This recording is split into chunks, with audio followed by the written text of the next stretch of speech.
Hello बच्चों, मैं मोहम्मद शमशाद, आपका बायोलॉजी मेंटर। आपको आईसीआई परिवार में, आईसीआई एकेडमी में बहुत स्वागत करते हैं। आज हम आपके साथ हैं 12th के पहले चैप्टर के साथ।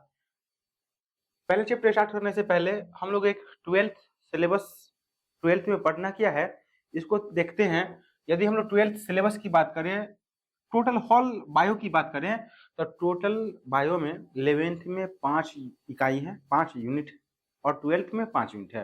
टोटल 10 यूनिट है, जिसमें से अभी हम लोग 12th स्टार्ट करते हैं। तो 12th में टोटल लिखा जाए तो 12th में टोटल 5 यूनिट है, टोटल 5 यूनिट है। जैसे में फर्स्ट यूनिट है हम लोग का रिप्रोडक्शन, सेकेंड यूनिट है genetics and evolution, third unit है microbes in human welfare, fourth unit है बायोटेक, और फिफ्थ यूनिट है इकोलॉजी। तो ये जो रिप्रोडक्शन यूनिट है, फर्स्ट यूनिट, इस यूनिट में टोटल 4 चैप्टर है। एक है रिप्रोडक्शन इन ऑर्गेनिज्म, सेकेंड है sexual reproduction in flowering plants, third है ह्यूमन रिप्रोडक्शन, और फोर्थ है रिप्रोडक्टिव हेल्थ। तो इस रिप्रोडक्शन यूनिट में टोटल 4 चैप्टर है। इस 4 चैप्टर में देखा जाए तो फर्स्ट चैप्टर आज हम लोग लिखे हैं रिप्रोडक्शन इन ऑर्गेनिज्म। ये चारों चैप्टर को यदि हम लोग कवर कर लें, रिप्रोडक्शन इन ऑर्गेनिज्म को कवर करें, sexual reproduction in flowering plants को कवर करें, ह्यूमन रिप्रोडक्शन को पढ़े और रिप्रोडक्टिव हेल्थ को पढ़े, चारों को पढ़ेंगे तो नीट के बेसिस पे देखें तो इससे नीट में 10 से 12 क्वेश्चन हर साल पूछे जाते हैं। 10 से 12 क्वेश्चन हर साल पूछे जाते हैं। इनमें से 1 से 2 क्वेश्चन इससे, 1 से 2 क्वेश्चन इससे, 3 क्वेश्चन इससे, 3 क्वेश्चन इससे, और 2 क्वेश्चन इससे हमेशा फिक्स रहते हैं। यदि बिहार बोर्ड की बात करें, ये तो नीट की बात है, नीट में पूछता है 10 से 12। यदि हम लोग बोर्ड की बात करें तो बिहार बोर्ड में देखा जाए तो बोर्ड में इसका वेटेज है, इस यूनिट का है 10 to 12 मार्क, 10 to 12 मार्क। लेकिन अभी जो बिहार का रिसेंट पैटर्न है, रिसेंट पैटर्न में जो बोर्ड पूछता है वो 70 के बदले 140 को पूछ रहा है, मतलब डबल मार्क्स का कंसेप्ट है। तो इसको भी यदि हम लोग इस मार्क्स के बेसिस पे देखें तो एक यूनिट पढ़ करके हम लोग इजीली 20 to 24 मार्क्स ऑब्टेन कर सकते हैं। तो हम लोग इतना के लिए काम करेंगे और नीट में इतना के लिए। ये लेक्चर नीट के साथ साथ बोर्ड के लिए भी यूजफुल है। तो दोनों प्रकार के बच्चे इसको देखते रहे, बने रहे इस लेक्चर में। चले अब हम लोग देखते हैं इस चैप्टर में। चैप्टर का नाम है, फर्स्ट चैप्टर हम लोग स्टार्ट करते हैं reproduction in organism. Reproduction in organism, ये जो रिप्रोडक्शन इन ऑर्गेनिज्म है, इसका फर्स्ट वर्ड है रिप्रोडक्शन। एक्चुअली देखा जाए रिप्रोडक्शन, तो रिप्रोडक्शन में रिप्रोडक्शन वर्ड 2 वर्ड से मिलकर बना हुआ है। एक का मीनिंग होता है बाबू, एक फर्स्ट वर्ड है री वर्ड का मीनिंग होता है अगेन, और प्रोडक्शन का मीनिंग होता है कोई चीज को, किसी भी चीज का प्रोडक्ट का मतलब होता है उत्पादन, बनाना, फॉर्मेशन। रिप्रोडक्शन को यदि सिंपल समझा जाए तो रिप्रोडक्शन कहा जा सकता है कि अपने ही जैसे नए जीव के बनाने की प्रक्रिया को रिप्रोडक्शन, जनन कहा जाता है। चलो, ये जो रिप्रोडक्शन है, रिप्रोडक्शन के स्टडी को बायो के जिस ब्रांच में किया जाता है, बायो के जिस ब्रांच में रिप्रोडक्शन की स्टडी को किया जाता है, उसे हम लोग जानते हैं डेवलपमेंटल बायो के नाम से। चलो हम लोग थोड़ा सा, एक डेवलपमेंटल बायोलॉजी हम लोग के सिलेबस का पार्ट नहीं है, लेकिन इसको हम लोग थोड़ा सा एक मेंटली तैयार देखते हैं, प्रिपेयर होते हैं कि डेवलपमेंटल बायो में पढ़ना क्या क्या है। उसी के अकॉर्डिंग हम लोग चैप्टर में मूव करेंगे। तो चलो, रिप्रोडक्शन का स्टडी जो बायो के जिस ब्रांच में किया जाता है उसको हम लोग कहे डेवलपमेंटल बायो, डेवलपमेंटल बायोलॉजी। ये जो डेवलपमेंटल बायोलॉजी है, डेवलपमेंटल बायोलॉजी को फर्दर 2 कैटेगरी में बांटा गया है। एक होता है प्रीनेटल डेवलपमेंट, फर्स्ट है हम लोग का प्रीनेटल डेवलपमेंट, सेकेंड है postnatal development, prenatal development and postnatal development, postnatal development. देखो इसका जो दो तरह डेवलपमेंटल बायो को दो ब्रांच में बांटा गया है, प्रीनेटल और पोस्ट नेटल। प्री का मीनिंग होता है बिफोर, मतलब ये ऐसा डेवलपमेंट का स्टडी होगा जो बिफोर बर्थ होगा, जन्म से पहले होने वाले डेवलपमेंट को हम लोग प्रीनेटल में पढ़ेंगे। और पोस्ट का मीनिंग होता है आफ्टर, तो आफ्टर बर्थ होने वाले डेवलपमेंट का स्टडी हम लोग करेंगे पोस्ट नेटल डेवलपमेंट के अंदर। तो यदि आफ्टर बर्थ की बात करें तो आफ्टर बर्थ हम लोग को पढ़ना है 11th क्लास के ह्यूमन फिजियो में, इसका स्टडी हम लोग को करना है। ये हम लोग के सिलेबस में 11th क्लास में 11th क्लास का एक चैप्टर है जिसका नाम है ह्यूमन फिजियोलॉजी, या सिंपल बोले तो फिजियोलॉजी। पोस्ट नेटल डेवलपमेंट के स्टडी को हम लोग कहते हैं फिजियोलॉजी। और पीरीनेटल डेवलपमेंट देखे बिफोर बर्थ, तो पीरीनेटल डेवलपमेंट 3 टाइप का है। पीरीनेटल डेवलपमेंट 3 टाइप का होता है। एक होता है सेक्सुअल डेवलपमेंट, फर्स्ट टाइप है सेक्सुअल डेवलपमेंट, सेकेंड टाइप है एसेक्सुअल डेवलपमेंट, एसेक्सुअल डेवलपमेंट, और थर्ड टाइप है पार्थेनोजेनेसिस, पार्थेनोजेनेसिस। हम लोग एक जनरल आइडिया डेवलप हुआ कि ये जो प्रीनेटल डेवलपमेंट है ये 3 टाइप का है, सेक्सुअल, एसेक्सुअल एंड पार्थेनोजेनेसिस। लेकिन बच्चे जो हैं ये हमेशा इन तीनों टर्म में उलझ करके रह जाते हैं कि सेक्सुअल, एसेक्सुअल और पार्थेनोजेनेसिस में मेन डिफरेंस क्या है, ये तीनों है क्या क्या। तो आज हम लोग एक क्लियर कट देखते हैं कि सेक्सुअल क्या है, एसेक्सुअल क्या है और पार्थेनोजेनेसिस क्या है। आज के बाद इस टॉपिक में कभी भी कोई भी कंफ्यूजन नहीं बचेगा। देखो सेक्सुअल डेवलपमेंट या सेक्सुअल रिप्रोडक्शन जहां भी मिले तो समझेंगे कि यहाँ पे पहला काम गैमिट का फॉर्मेशन होगा, गैमिटोजेनेसिस होगा, और दूसरा काम होगा गैमेटिक फ्यूजन मतलब फर्टिलाइजेशन होगा। तो जहाँ पे गैमिटोजेनेसिस हो और फर्टिलाइजेशन हो तो उस डेवलपमेंट को हम लोग बोलेंगे सेक्सुअल है। एसेक्सुअल में गैमेट का डेवलपमेंट, गैमिटोजेनेसिस हो या ना हो इससे मतलब नहीं है, गैमेटिक फ्यूजन हमेशा अब्सेंट होगा। इसमें विद और without gametic fusion new young ones is always produced from somatic cell of body. इसमें यदि किसी सोमैटिक सेल से प्रीनेटल डेवलपमेंट हो जाएगा तो उसको कहेंगे एसेक्सुअल है। पार्थेनोजेनेसिस किसको कहा जाता है, पार्थेनोजेनेसिस में ये जो गैमिटोजेनेसिस तो होगा लेकिन फीमेल गैमिट जो है ये विदाउट मेल गैमिट के इन्वॉल्वमेंट से केवल only female gamete undergoes mitosis to produce new young ones. यदि हम लोग नोट करें तो सेक्सुअल रिप्रोडक्शन की बात करें तो सेक्सुअल रिप्रोडक्शन में फर्स्ट काम, पहला काम होगा कि इसमें गैमिट का फॉर्मेशन होगा, गैमिट फॉर्मेशन होगा, गैमिट का निर्माण होगा, युग्मक का निर्माण होगा। और सेकेंड काम है कि गैमेटिक फ्यूजन होगा, गैमेटिक फ्यूजन होगा। गैमेटिक फ्यूजन को ही हम लोग बोलते हैं फर्टिलाइजेशन होगा। और जहां पे फर्टिलाइजेशन हो गया तो समझना कि वो हमेशा हमेशा सेक्सुअल रिप्रोडक्शन है। और याद रखना सेक्सुअल रिप्रोडक्शन से बनने वाले प्रोडक्ट को, सेक्सुअल रिप्रोडक्शन से बनने वाले प्रोडक्ट को हम लोग कहते हैं oozoid। याद रखना है सेक्सुअल रिप्रोडक्शन के प्रोडक्ट को हम लोग कहते हैं oozoid। एसेक्सुअल की बात करें तो एसेक्सुअल में गैमिट फॉर्मेशन हो भी सकता है या नहीं भी होगा, लेकिन गैमेटिक फ्यूजन हमेशा एब्सेंट होगा। तो एनसीईआरटी लिखता है एसेक्सुअल का डिफिनीशन विद और विदाउट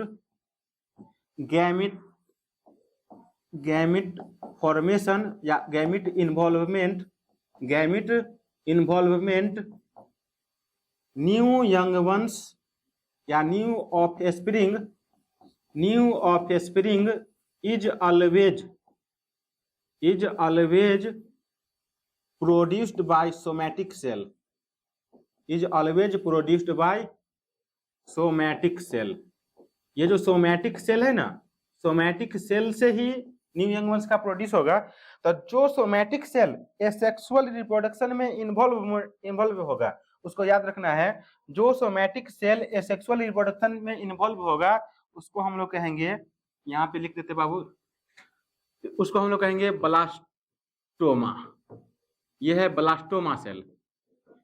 एसेक्सुअल रिप्रोडक्शन में जो सेल इन्वॉल्वमेंट है सोमैटिक सेल, उसको कहे ब्लास्टोमा, और इसके प्रोडक्ट को, एसेक्सुअल रिप्रोडक्शन के प्रोडक्ट को हम लोग कहते हैं ब्लास्टोजोइड। देखो बच्चों, जहां पे गैमेटिक फ्यूजन हो, गैमेटिक फॉर्मेशन हो और गैमेटिक फ्यूजन हो, उसको हम लोग कहेंगे सेक्सुअल डेवलपमेंट है, और सेक्सुअल डेवलपमेंट से होने बनने वाले प्रोडक्ट को कहे ओजोइड। एसेक्सुअल की बात करें तो एसेक्सुअल में विद और विदाउट गैमेटिक इन्वॉल्वमेंट नए यंग वंश का निर्माण हमेशा हमेशा होगा सोमैटिक सेल से, और उस सोमैटिक सेल को हम लोग कहेंगे ब्लास्टोमा, और ब्लास्टोमा से बनने वाले प्रोडक्ट को कहेंगे ब्लास्टोजोइड। यदि हम लोग पार्थेनोजेनेसिस की बात करें तो पार्थेनोजेनेसिस में क्या लिखेंगे, विदाउट फर्टिलाइजेशन, विदाउट फर्टिलाइजेशन,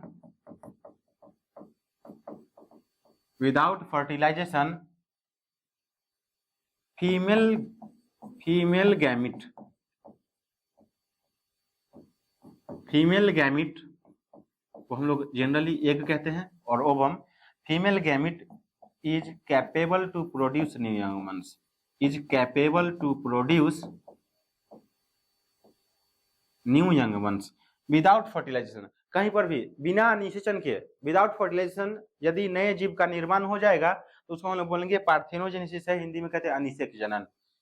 तो चलिए बच्चे, हम लोग एनसीईआरटी के अकॉर्डिंग, एनसीईआरटी पार्थेनोजेनेसिस में, चूंकि यहाँ देखते हैं हम लोग पार्थेनोजेनेसिस में विदाउट फर्टिलाइजेशन हो रहा है, विदाउट फर्टिलाइजेशन है, फर्टिलाइजेशन नहीं हो रहा है, इसलिए एनसीईआरटी पार्थेनोजेनेसिस को भी किस में इंक्लूड कर दिया है, एसेक्सुअल में। हम लोग देख रहे थे कि ये जो प्रीनेटल डेवलपमेंट है, प्रीनेटल डेवलपमेंट तीन टाइप का है, सेक्सुअल, एसेक्सुअल और पार्थेनोजेनेसिस। ये जो पार्थेनोजेनेसिस है, इसमें जो एग होती है फीमेल गैमेट, ये बिना मेल गैमेट के फ्यूजन से ही, बिना मेल गैमेट के फ्यूजन के नए यंग वंश का निर्माण कर लेगा। पार्थेनोजेनेसिस से जो यंग वंश का निर्माण होगा, न्यू ऑफस्प्रिंग का निर्माण होगा, उसको हम लोग बोलेंगे पार्थेनॉट। पार्थेनोजेनेसिस से बनने वाले संतान को बोले पार्थेनॉट। ये जो पार्थेनॉट है, पार्थेनॉट का एग्जाम्पल यदि हम लोग बात करें तो पार्थेनॉट का एग्जाम्पल है बी रोटीफर्स, कुछ छिपकली है, सम लिजार्ड्स, यहां पे लिजार्ड में एनसीईआरटी लिखा है सम लिजार्ड। यदि सम लिजार्ड की बात करें तो एक लिजार्ड का नाम है ले सर्टिकोला सेक्सिकोला अर्मेनिका, उसमें ऐसा देखा गया है कि वो जो बर्ड, ये जो वो जो लिजार्ड है, उसमें नए यंग वंश का निर्माण, जो फीमेल है, इसका जो मेल है ना, मेल कब का इवोल्यूशन में, ये जो कब का एक्सटिंक्ट कर चुका है, मेल है ही नहीं।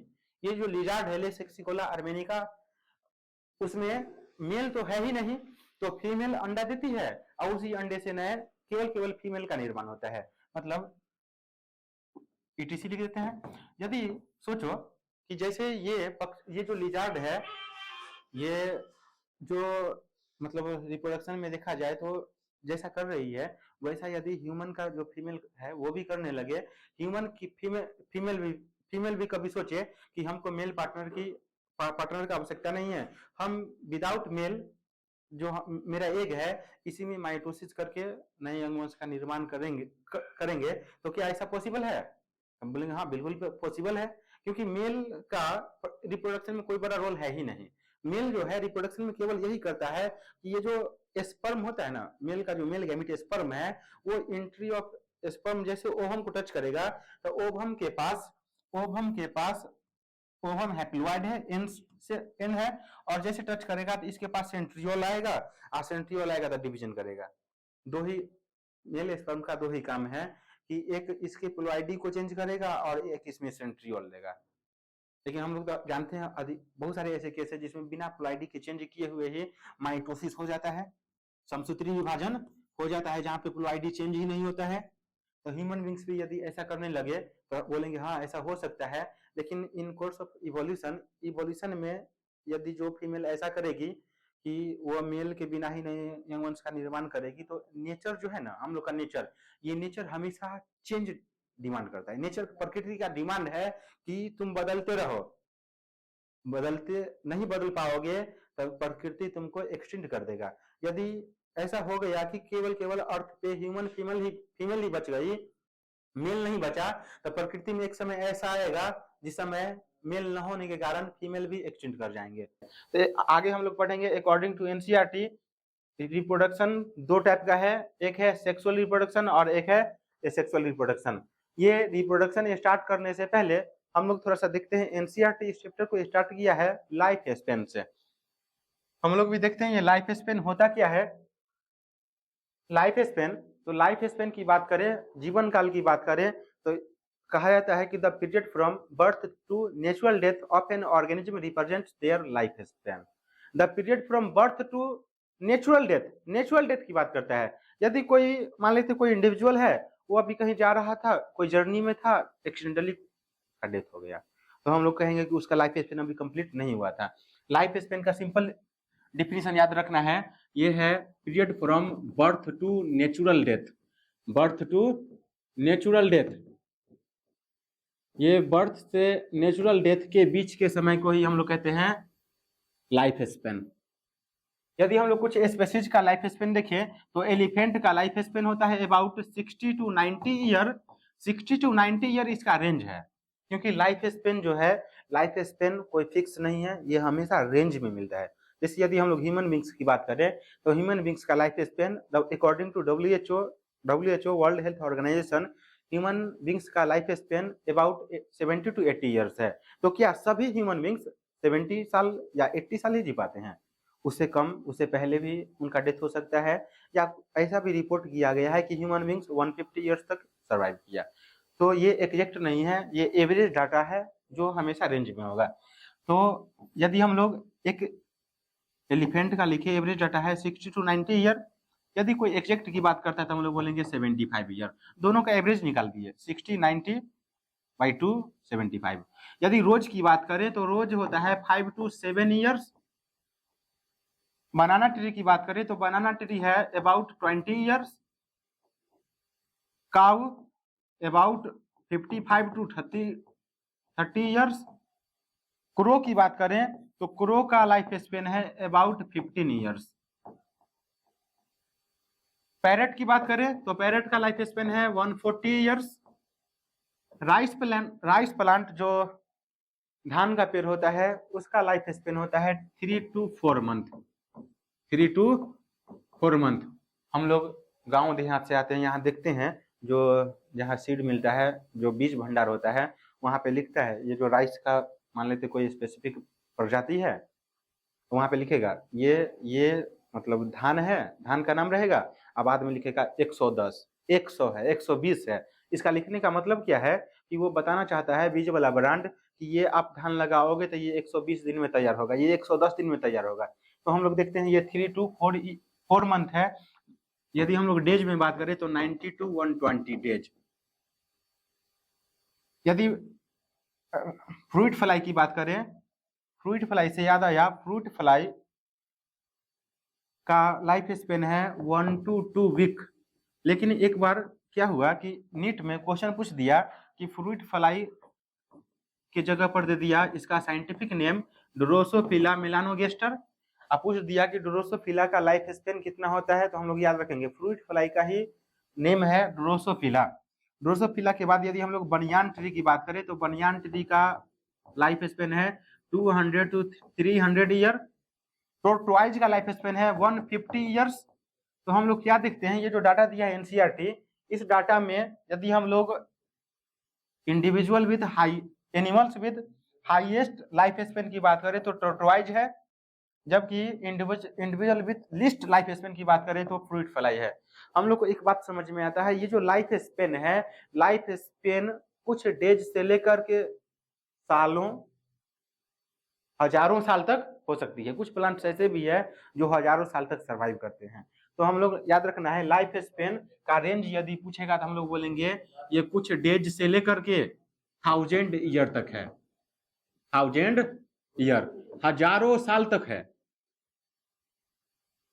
लेकिन एनसीईआरटी आगे कहता है what ever be life Spain, जीवन काल कुछ भी हो, what ever be life span, death of every individual is certain. जीवन काल कुछ भी हो, लेकिन मरना सबको तय है, मृत्यु सबकी निश्चित है। Except single celled organism. चलो एनसीईआरटी क्या कहता है, life span of organism, whatever be life span, death of every individual is certain, that is no individual is immortal except single celled organism. ये कैसे बोल पाएंगे कि जो सिंगल सेल्ड ऑर्गेनिज्म है उसमें वो इमोर्टल है? तो याद रखेंगे, सिंगल सेल ऑर्गेनिज्म का एक एग्जांपल हम लोग लेते हैं, यहाँ पे मान लेते हैं ये अमीबा है, amoeba is a unicellular protozoa, amoeba. अब ये जो अमीबा है, अमीबा करता क्या है रिप्रोडक्शन में कि ये आगे चल करके अपना न्यूक्लियर इनलार्जमेंट करेगा, न्यूक्लियस डिवाइड करेगा, न्यूक्लियस डिवाइड किया और ये फर्दर दो डाउटर अमीबा का फॉर्मेशन किया। तो हम लोग क्या देखते हैं, ये जो एक यूनिसेलुलर ऑर्गेनिज्म अमीबा है ये तो मरा ही नहीं, 1 से 2 बन गया, 1 से 2 बन गया, फिर ये 2 से 4 बन गया था, तो इसमें कोई नेचुरल डेथ नहीं होता है। यदि हम लोग इस डाटा को और गौर से एनालिसिस करें तो क्या देखते हैं कि ये जो क्रो और पैरट को देखा जाए, कौवा और तोता को देखा जाए, तो कौवा और तोता, क्रो पैरट दोनों बर्ड है, दोनों का साइज भी लगभग सिमिलर है, दोनों का हैबिटेट भी सिमिलर है, लेकिन लाइफ स्पेन को देखो, लाइफ स्पेन एक का है 15 ईयर, एक का है 140 ईयर, लाइफ स्पेन में बहुत ज्यादा का डिफरेंस है। मतलब हम लोग को एक बात समझ में आती है, ये जो लाइफ स्पेन है, life span doesn't depend on और साइज ऑफ ऑर्गेनिज्म। इसी बात को एनसीईआरटी लिखता है, life span of organism are not necessarily correlated with their size, मतलब ये साइज पे डिपेंड नहीं करता है। यदि साइज पे डिपेंड करता तो एलिफेंट तो बहुत जाइंट था, इसका लाइफ स्पेन 1000 ईयर होना चाहिए था, लेकिन ऐसा है नहीं, ये ओनली एवरेज 75 ईयर जी पाता है। यदि हम लोग टोटवाइज की बात करें तो टोटवाइज तो बहुत छोटा है, उसका लाइफ स्पेन या तो कुछ ईयर्स नहीं तो महीनों में होना चाहिए था, लेकिन इसका लाइफ स्पेन देखा जाए तो 150 ईयर्स है।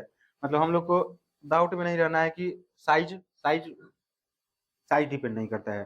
चलो अब हम लोग देखते हैं, आते हैं रिप्रोडक्शन पे।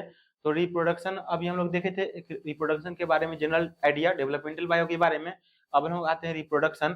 तो रिप्रोडक्शन कहा जाता है, रिप्रोडक्शन के बारे में एनसीईआरटी कहता है, reproduction is a biological process through which an organism gives rise to new young ones similar to itself। similar to itself बोलने का मतलब क्या है कि जो नए जीव का निर्माण होगा वो अपने ही जैसा होगा। अपने जैसे बोलने का मतलब समझो कि जो मनुष्य है वो मनुष्य का ही निर्माण करेगा, जो पक्षी होंगे, तोता है मान लेते हैं पैरट, तो पैरट को ही रिप्रोड्यूस करेगी, जो काऊ है वो काऊ को ही रिप्रोड्यूस करती है।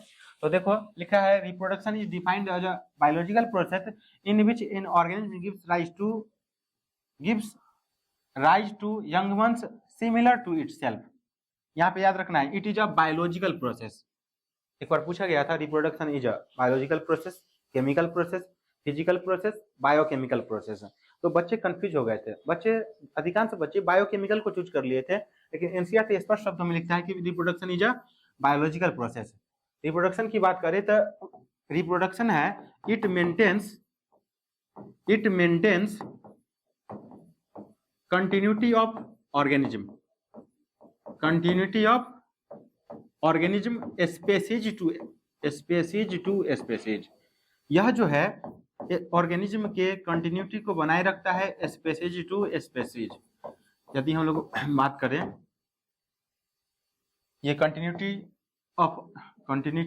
Of organism species to species की बात करें तो ये जो रिप्रोडक्शन है इसके कारण ऐसा हो पाया है कि अर्थ पे हजारों साल पहले भी ह्यूमन बींग्स थे, आज भी है और आगे भी होगा। ऐसा हुआ क्यों? अभी तो हम लोग जस्ट पढ़ रहे थे कि लाइफ स्पेन में होता क्या है, बर्थ होता है और नेचुरल डेथ होती है, इसी के बीच के सर्वाइवल को हम लोग बोले लाइफ स्पेन। तो ये एक्चुअली में कंटिन्यूटी कैसे बना हुआ है, तो वो डेथ होने से पहले, मरने से पहले कुछ ऐसा कांड कर देते हैं, कुछ ऐसा काम करते हैं, कुछ ऐसा प्रोसेस से गुजरते हैं जिसको हम लोग बोलते हैं रिप्रोडक्शन, जो इनेबल करता है continuity of organism species to species. यदि हम लोग बात करें तो अकॉर्डिंग टू एनसीईआरटी दो टाइप का मतलब reproduction is of two type. First type है एसेक्सुअल रिप्रोडक्शन और सेकेंड टाइप है सेक्सुअल रिप्रोडक्शन। यदि हम लोग एसेक्सुअल की बात करें, एसेक्सुअल किसको कहेंगे और सेक्सुअल किसको कहेंगे, ये देखते हैं हम लोग। नेक्स्ट स्लाइड में। यदि हम लोग एसेक्सुअल रिप्रोडक्शन की बात करें तो एसेक्सुअल किसको कहेंगे? तो एसेक्सुअल में अभी जस्ट देख रहे थे कि गैमेट का फॉर्मेशन हो सकता है लेकिन गैमेटिक फ्यूजन कभी नहीं होगा। यह जनरली यूनिपेरेंटल होता है। इसमें जो यंग वंश आएगा उसको हम लोग बोले ब्लास्टोजोइड, और जो ब्लास्टोजोइड आएगा वो सिमिलर होगा अपने पेरेंट के और अपने ही स्पेसीज में। ऐसे सिमिलर ऑफ स्प्रिंग को हम लोग कहते हैं कोलॉन्स। तो चलो हम लोग नोट करते हैं एसेक्सुअल रिप्रोडक्शन है क्या। एक सिंपल देखा जाए तो the mode of reproduction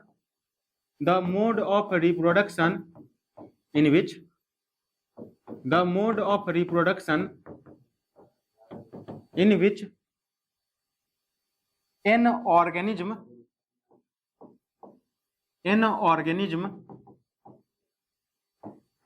is produced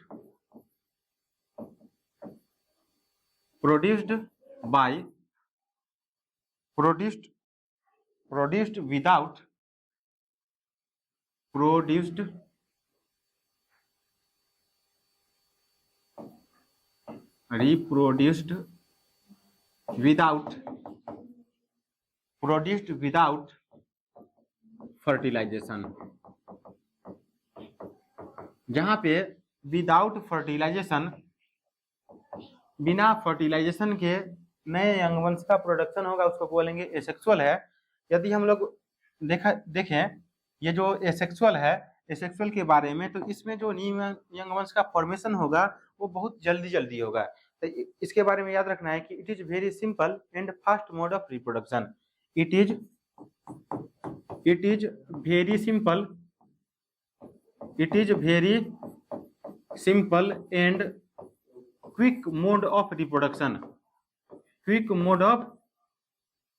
it is very simple and quick mode of reproduction. यदि हम लोग आगे देखें तो ये जो एसेक्सुअल से जो ऑफ स्प्रिंग का निर्माण होगा वो जेनेटिकली और मोर्फोलॉजिकली दोनों सिमिलर होगा। अब ऐसे ऑफ स्प्रिंग को हम लोग बोलेंगे कोलॉन्स। तो एक इम्पोर्टेंट बात याद रखना है कि the of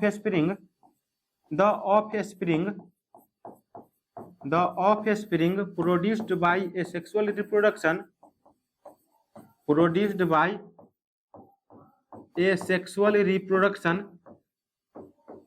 is genetically and morphologically similar। यह जेनेटिकली और मोर्फोलॉजिकली एक जैसा होगा, similar. Such offspring are known as clones. such offsprings are known as clones. याद रखना ये जो कोलॉन्स है, ये कोलॉन्स जेनेटिकली और मोर्फोलॉजिकली दोनों बेसिस पे सिमिलर होगा। चलो अभी हम लोग समझते हैं कि जेनेटिकली और मोर्फोलॉजिकली बेसिस होता क्या है, कैसे समझ पाएंगे ये जेनेटिकली सिमिलर है, ये मोर्फोलॉजिकली सिमिलर है। इसको हम लोग प्रैक्टिकली समझते हैं। मान लेते हैं कि आपके घर में या मेरे किसी के घर में कोई छोटे बच्चे का जन्म हुआ है, तो जन्म के बाद एक हिंदू धर्म के अनुसार नामकरण संस्कार होता है। तो नामकरण संस्कार में जिसको हम लोग कॉमनली जनरली उसको हम लोग छठी कहते हैं। तो छठी में किसी बच्चे का छठी हो रहा है, तो छठी में बहुत सारे गेस्ट आए होंगे, पड़ोस वाले भी गए होंगे। अब ये मान लेते हैं एक बच्चा है जिसका छठी हो रहा है, तो उसकी मौसी जो आई है, मौसी क्या बोलती है, ये जो बच्चा है ना, इसका जो नाक गया है ठीक मम्मी पर गया है। नाक किस पर गया है? मम्मी पर, और आंख गया है पापा पर, ऐसा बोला जाता है जनरली। तो ये जो मौसी जो बोल रही है बच्चे के बारे में कि एक आंख गेले है मम्मी पर और नाक गेले है पापा पर, ये जो बोल रही है वो आंख नाक रूप मतलब रूप रंग को देखकर बोल रही है। तो रूप रंग के स्टडी को हम लोग बोलते हैं मोर्फोलॉजिकली। मतलब कोलॉन्स जो होगा ये आकार आकृति में भी सेम होगा। अब सिमिलरली वही बच्चा थोड़ा बड़ा हुआ तो आतंक मचा रहा है घर में, तो उसकी मम्मी क्या बोलती है बच्चे को कि जैसन रहे बाप के लक्षण ना वैसने बेटा हो गए, जैसन बाप के लक्षण वैसने बेटा हो गया। तो ये जो लक्षण के बेसिस पे बोल रही है ना, वो होता है जेनेटिकली। याद रखना, ये जो सेक्सुअल रिप्रोडक्शन से जो न्यू एंगल्स का फॉर्मेशन होगा, ये दोनों बेसिस पे, रूप रंग में भी और लक्षण के बेसिस पे भी सिमिलर होगा, इसलिए इसको हम लोग बोले कोलोन्स। यदि हम लोग मोड्स ऑफ एसेक्सुअल रिप्रोडक्शन की बात करें, एसेक्सुअल रिप्रोडक्शन में हम लोग को कौन कौन मोड पढ़ना है? Modes of asexual reproduction, modes of asexual reproduction. तो एसेक्सुअल रिप्रोडक्शन का मेन मोड 4-5 है। इसमें हम लोग देखते हैं कि कौन कौन मोड है। एक मोड हम लोग को पढ़ना है, सबसे पहले पढ़ेंगे हम लोग फिजन। फिजन के बाद सेकेंड मोड हम लोग पढ़ेंगे बडिंग। बडिंग में देखेंगे, बडिंग 2 टाइप का होता है, फिजन भी 2 टाइप का है, binary fission and multiple fission. Budding भी 2 टाइप का, एक होता है एक्सटर्नल बडिंग, एक होता है internal budding. Internal budding, generally कोई यदि बडिंग कहता है तो हम लोग बाय डिफॉल्ट समझेंगे एक्सटर्नल बडिंग की बात कर रहा है, लेकिन कभी स्पेसिफाई कर दिया कि बडिंग इंटरनल है, तो इंटरनल बडिंग के लिए हम लोग स्टैंडर्ड टर्म यूज करते हैं जेम्यूल्स। मतलब हम लोग देखेंगे जेम्यूल्स का फॉर्मेशन कैसे होता है। बडिंग के बाद हम लोग एक पढ़ेंगे रीजेनरेशन। रीजेनरेशन के बाद हम लोग पढ़ेंगे स्पोरुलेशन। स्पोरुलेशन के बाद मोस्ट इंपोर्टेंट